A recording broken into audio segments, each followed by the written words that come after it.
അതെന്ത് സാധനം? സാധനമല്ല, പത്രം. ഞാൻ അതിന്റെ printer cum publisher cum editor cum report. ഞാൻ താനാണ് കക്ഷിയല്ലേ? അതെ, ഞാനാണ്. പത്ര സ്വാതന്ത്ര്യത്തിന് വിലയില്ലേ? കണ്ടുപോലെ പൊട്ടിത്തെറിക്കുന്ന സത്യങ്ങൾ പറയുന്ന തൂലിക പടവാളാക്കിയ എന്നെ പോലുള്ള ദേശാഭിമാനികൾക്ക് ഈ നാട്ടിൽ.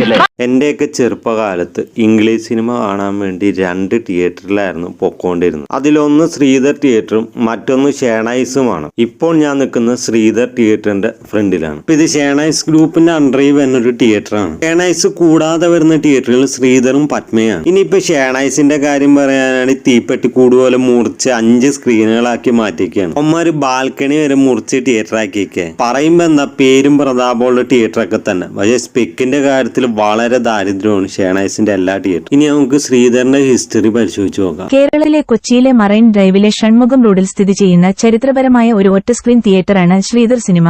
ഇത് 1964-ൽ സ്ഥാപിതമായി. കേരളത്തിലെ ആദ്യത്തെ എയർ കണ്ടീഷൻ ചെയ്ത സിനിമ എന്ന ബഹുമതിയും ഈ സിനിമയ്ക്കുണ്ട്.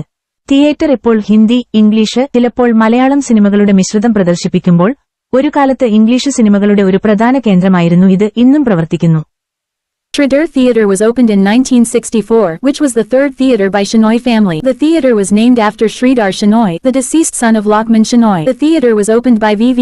Giri, then Governor of Kerala and later President of India. That time, in Kochi, the Hollywood movies were released at Shridhar Theatre. Shridhar is also the first theatre in Kerala to introduce the Dolby sound system. The first 3D digital projector in Kerala came in Sridhar in 2009 with the release of the movie Avatar. പ്രത്യേകിച്ച് എറണാകുളത്തുകാർക്ക് ശ്രീധറിന്റെ ചരിത്രമൊന്നും പറയേണ്ട കാര്യമില്ല. പുറത്തുള്ള ആൾക്കാർ ആരെങ്കിലും video കാണുന്നുണ്ടെങ്കിൽ അവർക്ക് ഇത് മനസ്സിലാവാൻ വേണ്ടിയാണ് ഈ ചരിത്രമൊക്കെ പറയുന്നത്. ഇതിന്റെ ബിൽഡിങ്ങും സ്ട്രക്ചറൊക്കെ അടിപൊളിയാണ്. കൊച്ചിയിൽ ഇംഗ്ലീഷ് സിനിമ എന്ന് പറയുമ്പോൾ നമ്മുടെ മനസ്സിലോട്ട് ഓടി വരുന്ന തിയേറ്ററാണ് ശ്രീധർ. ഇപ്പൊ ഈ തിയേറ്ററിന്റെ സ്പെക്ക് പരിശോധിച്ച് നോക്കി കഴിഞ്ഞാൽ നിലവിൽ ഇപ്പൊ ഇവിടെ യൂസ് ചെയ്യുന്ന ഡോൾബി അറ്റ്മോസും 4K ലാമ്പ് പ്രൊജക്ടറാണ് യൂസ് ചെയ്യുന്നത്.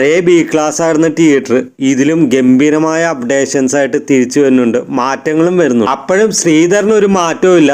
ശ്രീധർ ഇപ്പോഴും ഒരു അപ്ഡേഷൻ ഇല്ലാതെ നിൽക്കുകയാണ്. കൊച്ചിയിൽ ഐമാക്സ് ഒക്കെ വന്ന പോലെ സംതിങ് യുണീക്ക് ആയിട്ട് എന്തെങ്കിലും മാറ്റം ശ്രീധറിന് കൊണ്ടുവരേണ്ടതാണ്. പുറത്തുനിന്ന് നമ്മുടെ നാട് കാണാൻ വരുന്ന ഒരു സുഹൃത്തിനോട് ഇംഗ്ലീഷ് സിനിമ കാണാൻ പറ്റിയ ബെസ്റ്റ് തിയേറ്റർ ഏതാന്ന് ചോദിക്കുമ്പോൾ അന്ന് ഞങ്ങൾ പറഞ്ഞിരുന്ന ഒരേ ഒരു തിയേറ്ററാണ് ശ്രീധർ. ഇന്ന് ഞങ്ങൾ പറയുന്ന വനിതാ വിനിതയും PXL-ഉം ഐമാക്സും ഒക്കെ ഷേണൈസ് ഗ്രൂപ്പ്. ഞങ്ങൾ പണ്ട് പറഞ്ഞിരുന്ന പോലെ ഇംഗ്ലീഷ് സിനിമ കാണാൻ ഇനി ശ്രീധർ ഉണ്ട്. നിങ്ങൾ ഞങ്ങളെ കൊണ്ട് മാറ്റി പറയിപ്പിക്കണം. അതായത് കേരളത്തിൽ മൊത്തം സംസാര വിഷയമാവുന്ന രീതിയിൽ യൂണീക്ക് ആയിട്ട് ശ്രീധറിനെ തിരിച്ചു കൊണ്ടുവരണം. മറ്റേതെങ്കിലും ഇന്റർനാഷണൽ ബ്രാൻഡുമായിട്ട് അസോസിയേറ്റ് ചെയ്തിട്ടാണെങ്കിൽ അങ്ങനെ. എറണാകുളം മറൈൻ ഡ്രൈവ് ഉള്ള ശ്രീധർ സിനിമാസിനെ റീബിൽഡ് ചെയ്ത് നിങ്ങൾ റീലോഞ്ച് ചെയ്യണം. ആ പഴയ ഹൗസ്ഫുള്ളായി ഓടിക്കൊണ്ടുന്ന ഇംഗ്ലീഷ് സിനിമയുടെ കാലഘട്ടത്തിലോട്ട് ശ്രീധർ തിരിച്ചു വരണം. അറ്റ്ലീസ്റ്റ് നിങ്ങളുടെ ഗൂഗിൾ മാപ്പിന്റെ താഴെ വന്നിരിക്കുന്ന റിവ്യൂസ് എങ്കിലും വായിച്ചു നോക്കും. ഇനി കൊച്ചിയിൽ ഇംഗ്ലീഷ് സിനിമയുടെ അവസാന വാക്ക് ശ്രീധർ എന്ന് ഇതിലോട്ട് മാറുമെന്ന് പ്രതീക്ഷിക്കുന്നു. ഇതൊരു പ്രതീക്ഷയാവാതിരുന്നാൽ മതി.